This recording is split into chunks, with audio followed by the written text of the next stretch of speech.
प्रदेश इस रोडू क्षेत्र में आप सभी पत्रकार बंधुओं का इस प्रेस वार्ता में स्वागत करता है।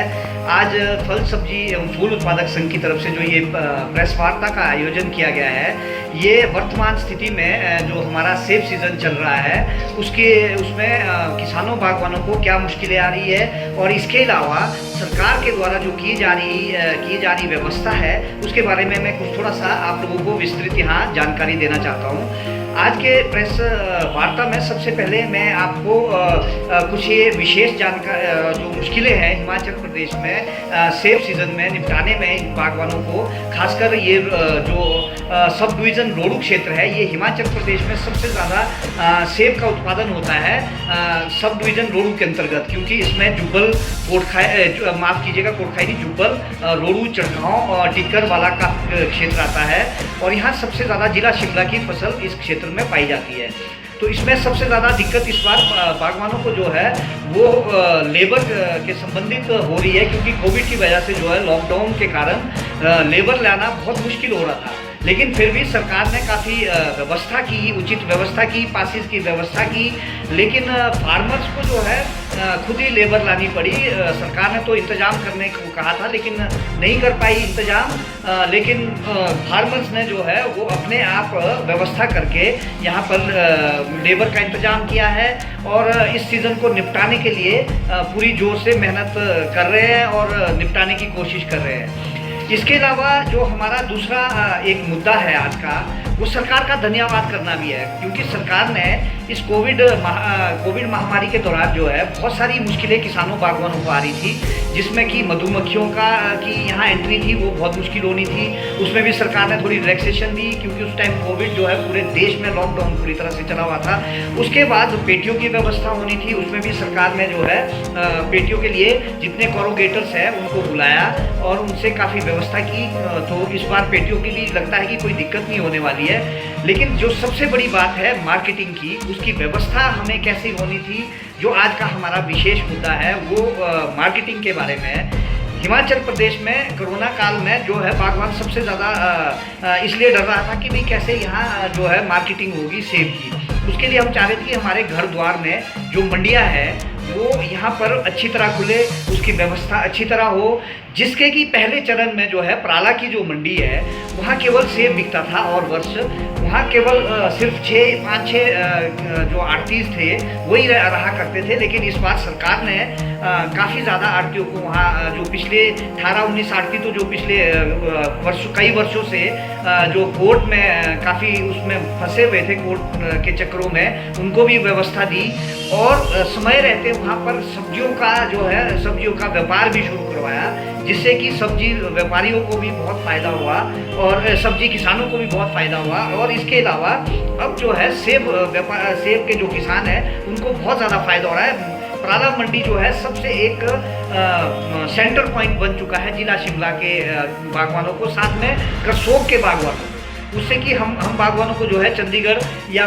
परमाणु या दिल्ली के तरफ रुख नहीं करना पड़ रहा है। इसके अलावा हम सरकार का धन्यवाद करते हैं। सरकार के साथ साथ हम जो है एपीएमसी का धन्यवाद करते हैं। एपीएमसी शिमला किन्नौर जो है उसके चेयरमैन नरेश शर्मा जी हैं, उनका धन्यवाद करते हैं, और बलदेव भंडारी जो मार्केट बोर्ड के अध्यक्ष है हिमाचल प्रदेश के, उनका, और साथ में एमडी हिमाचल प्रदेश के नरेश ठाकुर जी, उनका धन्यवाद करते हैं। और इसके अलावा हमारी रोडू की जो यहाँ प्रत्याशी रही है बहन शशि वाला जी, उनका भी धन्यवाद करते हैं कि जो ये रोडू में मंडी यहाँ बिल्कुल बीच बाजार के बीच में थी, जहाँ बहुत मुश्किल हो जाती थी, इसको इस बार फल सब्जी उत्पादक संघ के आग्रह पर जो है जल्दी 10 तारीख के आसपास जो है इसको मैनुअली शिफ्ट किया जा रहा है। और एक बहुत बड़ी हमारे लिए उपलब्धि है खासकर इस क्षेत्र में, क्योंकि ये मंडी जो है ये एक मील का पत्थर साबित होगी हम बागवानों के लिए। एक तो घर पे आपके घर द्वार पे मंडी होगी और उसके अलावा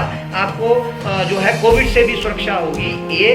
इसके अलावा अणु वाली मंडी जो कि यहाँ से नज़दीक में ही अंटी जगह स्थान पर स्थित है, उसको भी 10 से पहले शुरू किया जा रहा है। एक बहुत बड़ी हमारे लिए किसानों के लिए बहुत बड़े फ़ायदे की बात है, स्थानीय जो मंडियाँ यहाँ पर शुरू हो रही है। तो इन मंडियों के लिए जो है मैं बहुत बहुत धन्यवाद करता हूँ। अभी जो है आने वाले समय में प्राला की जो मंडी है उस मंडी में एक सीए स्टोर लग रहा है लगभग 59 करोड़ रुपए की लागत से, जो कि 5000 मीट्रिक टन का सीए स्टोर होगा।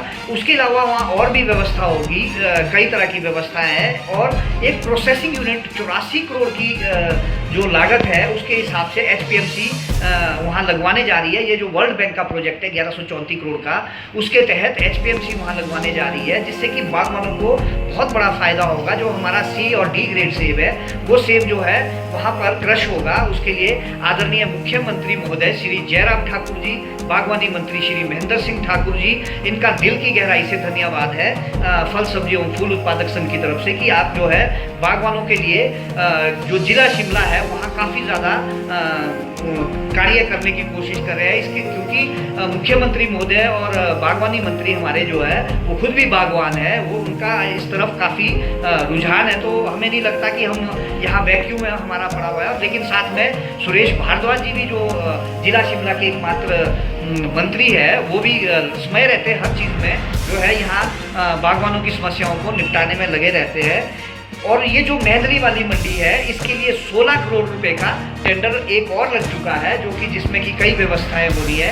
इसके लिए भी हम आदरणीय मुख्यमंत्री महोदय का बहुत बहुत दिल की गहराई से धन्यवाद करते हैं, और इसके अलावा मार्केट बोर्ड का बहुत धन्यवाद करते हैं। और बागवानों से हम जो है किसानों बागवानों से ये उम्मीद रखते हैं कि इस मुश्किल दौर में एडमिनिस्ट्रेशन से मिलजुल कर हम इस सीज़न को निपटाने की कोशिश करें और आपस में एक दूसरे का सहयोग करें। क्योंकि अगर किसी के पास लेबर नहीं है तो उसका भी सहयोग करें, क्योंकि सबसे बड़ी जो ये समस्या लेबर की है। हम किसी का सेब बगीचों में ना सड़ने दें, उसके लिए हम ये आग्रह करते हैं। एक बहुत बड़ी मेरी आज इस पत्रकार वार्ता के माध्यम से आप इस रोहड़ू क्षेत्र में सरकार से एक बड़ा आग्रह है, हम कर भी चुके हैं और है। इस बार स्कैब जो रोग जो है वो बहुत क्षेत्रों में फैल चुका है, खासकर हाइट वाले क्षेत्रों में बुरी तरह से फैला हुआ है। 37 वर्ष बाद 1983 में ये रोग आया था, जो कि कोविड की तरह है। बिल्कुल ये हवा में फैलता है। कोविड तो कंटेक्ट से फैलता, लेकिन ये हवा में फैल जाता है, जिससे कि बहुत भारी नुकसान हमारे बागवानों को हाइट में हुआ है। हमारा सरकार से आग्रह है कि जैसे 1983-84 में जो है ये सेब MIS के तहत दिया गया था। एक्चुअली MIS जब भी शुरू हुआ था तो वो स्कैब के कारण ही शुरू हुआ था। इस वर्ष जो है मैंने पिछले कुछ दिन पहले कुछ खबरें पढ़ी है आपके पेपर्स के माध्यम से, आपके चैनल्स के माध्यम से, कि भाई इस बार स्कैब वाला रोग जो है, स्कैब वाला सेब जो है MIS में नहीं लिया जाएगा। लेकिन उससे क्या होगा कि बागवान को इतना बड़ा नुकसान होने वाला है। तो मेरा सरकार से आग्रह है कि जो MIS में है उसमें सेब, स्कैब वाला सेब भी लिया जाए, उसको जो है डिस्ट्रॉय किया जाए। 1983, 84, 85 जो ये वक्त था उस टाइम भी सरकार द्वारा इसको डिस्ट्रॉय किया गया। बागवानों को वहीं बगीचों में राहत दी गई, वहीं डिस्ट्रॉय किया जाए ताकि उसको उठाने का भी कैरेज ना देना पड़े, अन्यथा उनको बहुत मुश्किल हो जाएगा अपनी व्यवस्था चलाने के लिए। और सरकार से आग्रह है कि समय रहते दवाइयों का और विशेषज्ञों का इंतजाम करें, जो कर भी रही है और करती भी रहेगी फल सब्जी उत्पादक संघ। आप सभी पत्रकार बंधुओं का धन्यवाद।